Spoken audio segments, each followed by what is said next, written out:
Hello students! Nosso assunto de hoje é Simple Past.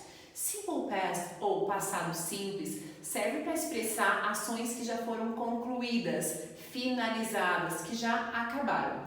O primeiro ponto para a gente entender é que existe uma divisão entre dois grupos.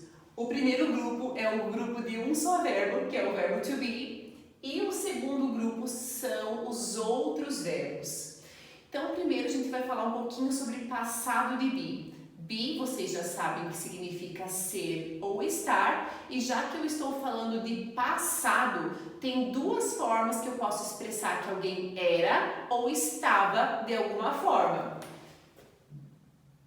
Então, pode ser was ou were.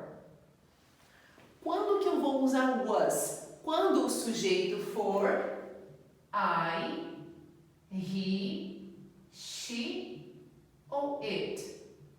Ou equivalente, ou seja, ao invés de she, pode estar escrito o nome de uma mulher.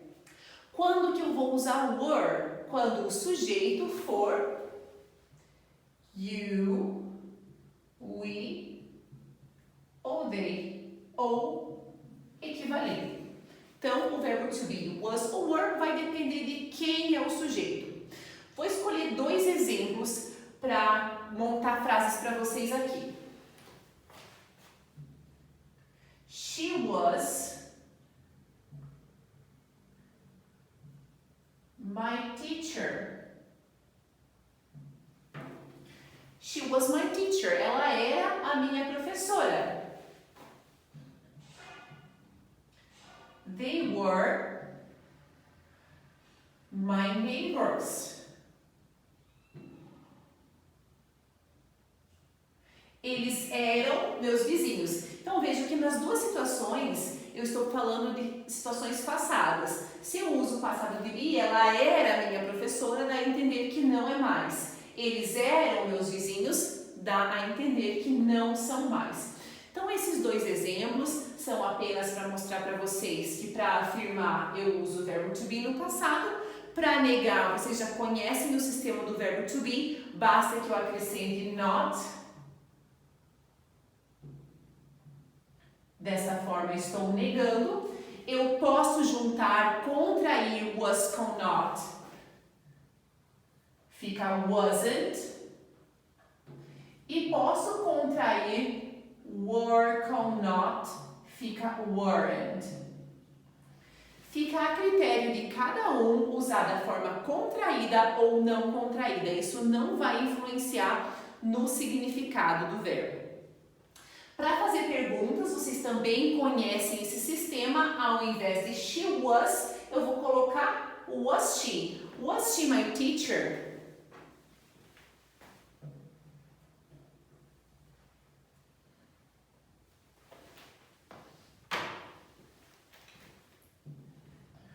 Was she my teacher? Dessa forma, eu transformei uma afirmação em uma pergunta, colocando o verbo to be na frente do sujeito. Então, dessa forma que funciona passado de be, ou seja, quando eu quero expressar que alguém era ou estava. Porém, existem os outros verbos. Que verbos são esses? Trabalhar, comer, dormir, estudar, ir, ter e uma infinita lista de verbos aí. Todos esses outros verbos funcionam em um outro sistema, ou seja, não basta acrescentar o not para negar e não basta inverter sujeito e verbo para perguntar. Isso só funciona no verbo to be e nos verbos modais. Com esses outros verbos, existe uma outra divisão, que são verbos irregulares e os verbos regulares. Os verbos regulares, vou começar aqui por eles. Os regulares, o nome já diz tudo. Quando algo é regular, significa que ele obedece a uma regra. Que regra é essa? São verbos que, ao serem colocados no passado, recebem as letras E, B no final do verbo. Então, por exemplo, o verbo work, trabalhar, Se eu quiser colocá-lo no passado, worked, basta acrescentar o ed. O verbo play, bastante conhecido também. Se eu quiser colocá-lo no passado, basta acrescentar ed. Existe então uma lista de verbos regulares, porém há também os verbos irregulares, e essa palavra já diz tudo. Irregular significa que não há uma regra. São verbos que, ao serem colocados no passado, eles não recebem ed no final, eles não têm um padrão, uma regra, cada um fica de uma forma diferente. Vou dar alguns exemplos para vocês de verbos bem conhecidos. O verbo eat, que é comer. Passado de eat, ate. Outro verbo comum, have, que significa ter. Passado de have, had. Então aqui tem duas questões a respeito desses outros verbos aqui. A primeira, saber quando um verbo é regular ou irregular, ou seja, quando ele recebe ed no final e quando ele vai mudar completamente. Então, quais são esses verbos de cada categoria e aqueles que são irregulares, qual é o passado deles, já que não existe um padrão. Então, students, o que eu posso falar para vocês é que existem duas formas para eu aprender isso.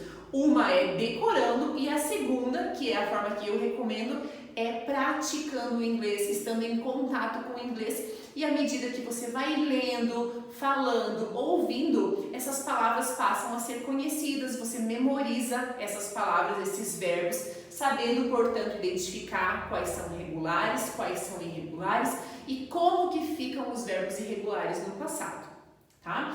Algo muito importante, então, a respeito das negações e das perguntas. Vimos como funciona para o verbo to be e vocês já sabem que para esses verbos aqui funciona de uma forma diferente. Para esses verbos que não são to be, sejam eles regulares ou irregulares, eu preciso de um verbo auxiliar. E o verbo auxiliar do passado é did. Esse verbo auxiliar, o nome já diz que ele vem para auxiliar, para ajudar. Ajudar a quê? A fazer perguntas e negações. Portanto, na hora de negar, não basta acrescentar o not. Eu preciso acrescentar o verbo auxiliar mais not para negar. E para fazer perguntas, não posso colocar o verbo na frente do sujeito, mas eu posso colocar o verbo auxiliar na frente do sujeito. Vou dar alguns exemplos para vocês aqui também.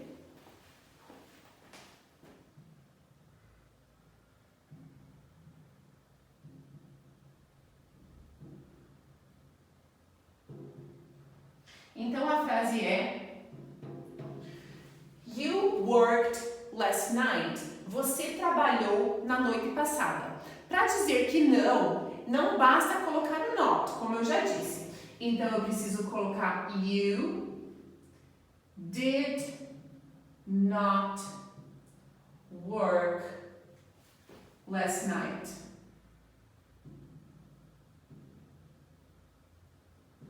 You did not work last night. Eu tenho aqui o did, expressando o passado, já que ele é o verbo auxiliar do passado. Eu tenho not para dizer que não, para que ele negue este verbo que significa trabalhar. Ou seja, para dizer que você não trabalhou.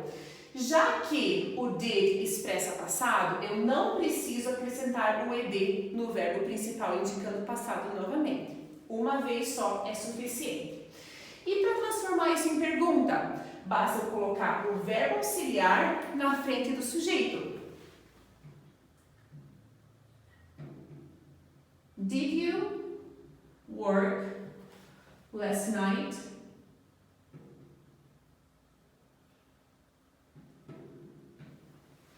Então, desta forma, colocando o did aqui na frente, já na primeira palavra eu mostro que é uma pergunta. O did, verbo auxiliar do passado, mostrando que essa pergunta se refere a algo que já aconteceu, está na frente do sujeito. Como o did já indica passado, eu não preciso fazer alteração no verbo. Qual é a conclusão que eu chego então, students? Que os verbos alterados, sejam eles regulares ou irregulares, eles só servem para as afirmações. Nas negações e nas perguntas é o verbo auxiliar que vai aparecer. Aqui nas negações junto com o not e antes do sujeito nas perguntas. Eu posso fazer a famosa contração do did com o not, eu posso juntar essas duas palavras formando o termo didn't. Também fica a critério de vocês usar a forma contraída ou não contraída. Isso não vai alterar o significado do verbo. Eu vou dar mais um exemplo para vocês com o verbo irregular.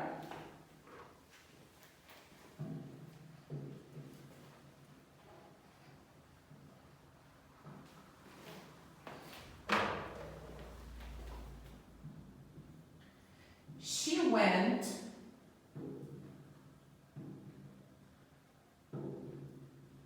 to the mall. She went to the mall. Ela foi ao shopping.